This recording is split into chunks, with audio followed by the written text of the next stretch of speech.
Welcome to this crash course in the Italian wine region of Campania. You're going to learn exactly what makes Campania a unique wine producing region, what types of Campania wines are out there, and where you should begin your journey in tasting these wines. I'm Tony Margiotta. I'm a wine importer and author of this book, Hidden Gems of Italy. My life's mission is to look for world-class artisanal wines handcrafted in small batches in Italy, many of which have been overlooked. My family's from a small village in the Molise region of southern Italy, and I've been traveling there for 20 years, immersing myself in Italian food, wine, and culture. So where is Campania? It's in the south of Italy, southwest, as you can see here in this blue area. And what makes Campania unique?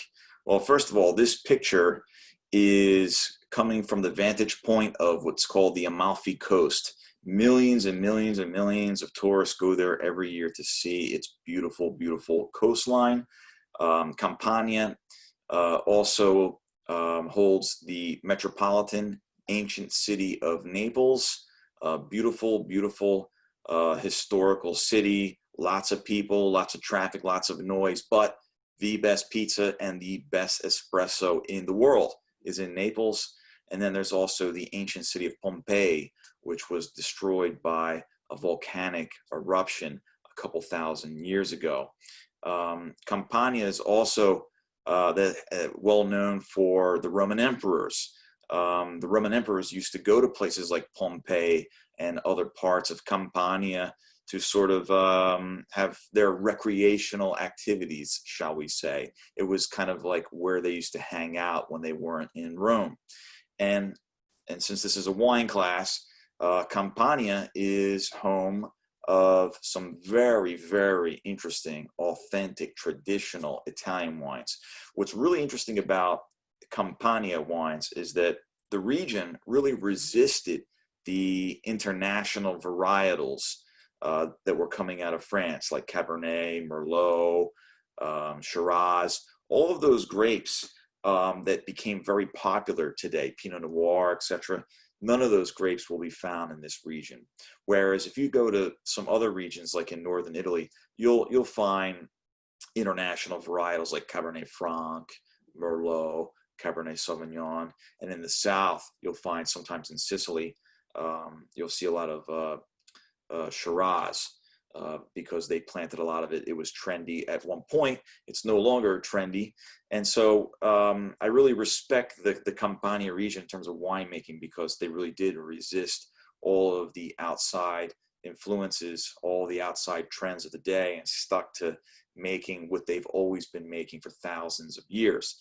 And actually, the red grape, the most popular red grape of the region, and we'll get into it a little bit later, was actually the favorite of the Roman emperors. It was actually written about a couple thousand years ago that the Roman emperors felt that the best wines came from Campania. So if it was good enough for them, I think the wines are good enough for us today. This is a picture. This is really cool. This is a man named Raffaele.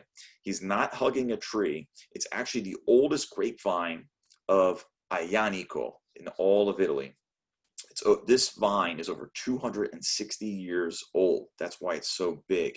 Now, for vine age, that's extremely old and extremely rare. And it still produces some Aglianico grapes. So Raffaele spent his entire life making Aglianico wines. Why didn't he switch to something more in fashion like Cabernet or Merlot? It was wine culture. And so he's been working his whole life cultivating Aglianico grapes and a few other Campania grapes. So how should you think about Campania wines? Well, just like any other region, you need to think about what are the native grape varietals, the local wines of the region.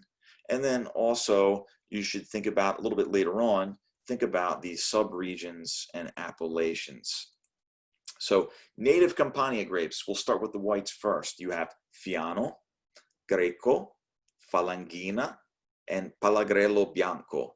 Now, the most popular white grapes in Campania are the Fiano, Greco, and Falanghina. I threw in Palagrello Bianco because Once you've gotten used to sort of the main varietals and you want to branch out a little bit, I just wanted to give you one that you could start exploring with.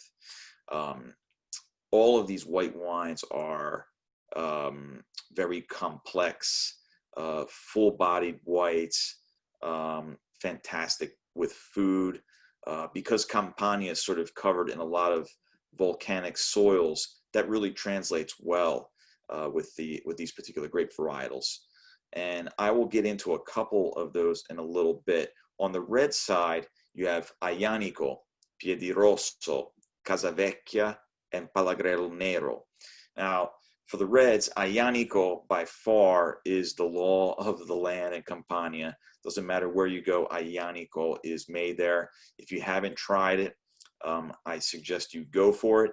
Piedirosso is less found as a monovarietal, and I know if you've seen my other videos, I'm always talking about try to find these wines in monovarietal versions so you can taste the essence of the grape. But it is blended with Aglianico quite often throughout the region.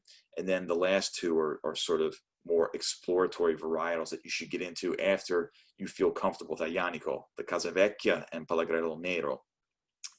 Now, while all these wines, for the most part, are easy to find, the best versions, as always, as I always say, are the artisanal versions. Artisanal wines are coming from wines from hand-harvested and hand-selected grapes, and they're usually made in small batches, less than 50,000 bottles a year. So before you say, okay, let me try an Aglianico, and it happens to be a mass-produced wine, and you say, I didn't really care for that.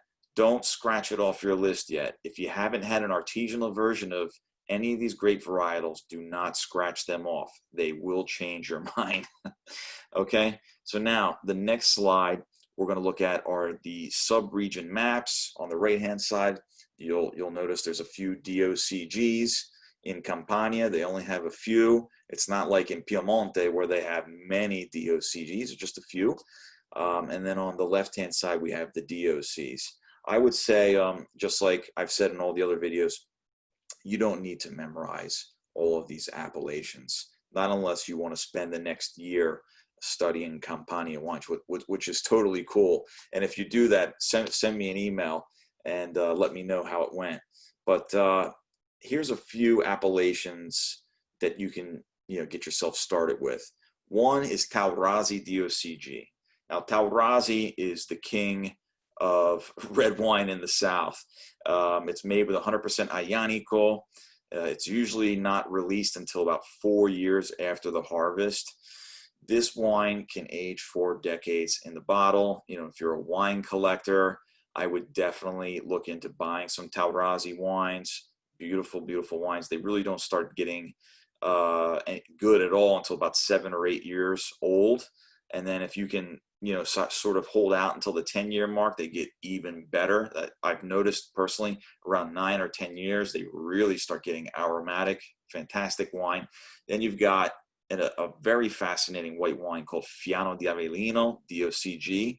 I'm going to recommend that in a second. That's a white wine. Then you have Greco di Tufo, also a white wine, and it's a DOCG.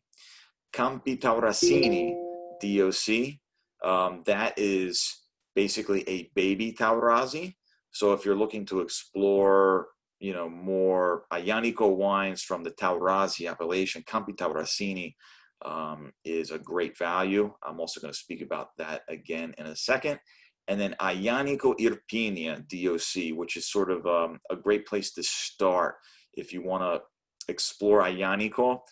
If I were you, I would explore various winemakers that are producing Aglianico Irpinia DOC. That's the best place to start. Once you get into these and you feel comfortable and you're like, you know what, I like Aglianico, I want to explore more, I would definitely check out the Taurasi, which is 100% Aglianico. Try a few of those from different producers, and then move up to the Taurasi, which is the king of kings of Aglianico in southern Italy. So what's the first white wine you should try from Campania? That's Fiano di Avellino. Literally is the Fiano grape from the town of Avellino. It's a DOCG, and the wine I'm recommending here is Antico Borgo.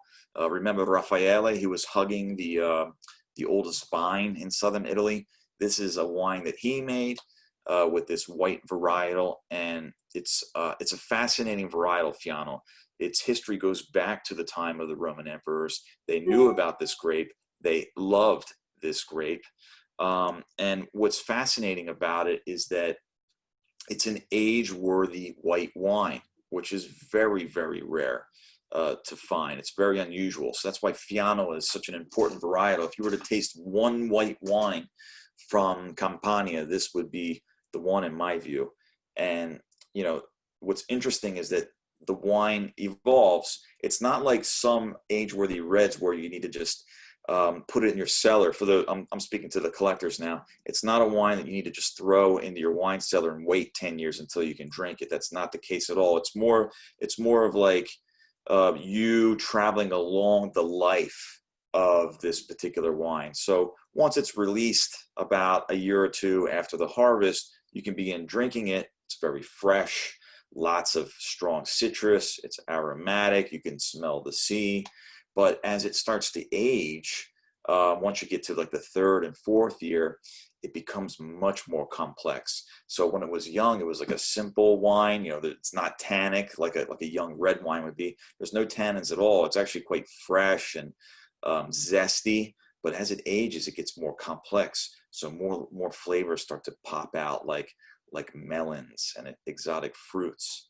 And then as it starts to get towards like the end of its life, around, you know, the 7th, 8th, 9th, 10th year, you'll start to notice some toasted almond notes that, you know, sort of take over your palate at that point. So it's a really fascinating wine. Certainly not for a newbie person. This is a wine you need to sit down and really sit with and eat with it. I wouldn't necessarily drink this wine by itself. You know, this is somewhat of an advanced wine, and you can see here that I've paired it with some crabs, which is a fantastic pairing, by the way. And then here, the first red wine you should try is the Aglianico Irpinia DOC from the Antico Borgo winery. That's Raffaele's winery. Again, this is a very small batch of Aglianico, only 10,000 bottles produced annually. Same thing with the Fiano that I just mentioned.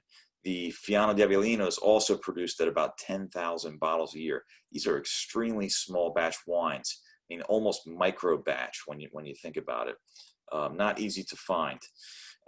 Make sure you subscribe to Gladiator Wine TV so you don't miss out on the new videos about artisanal Italian wine and more. Look out for more Italian wine. Great wines are not made in great numbers.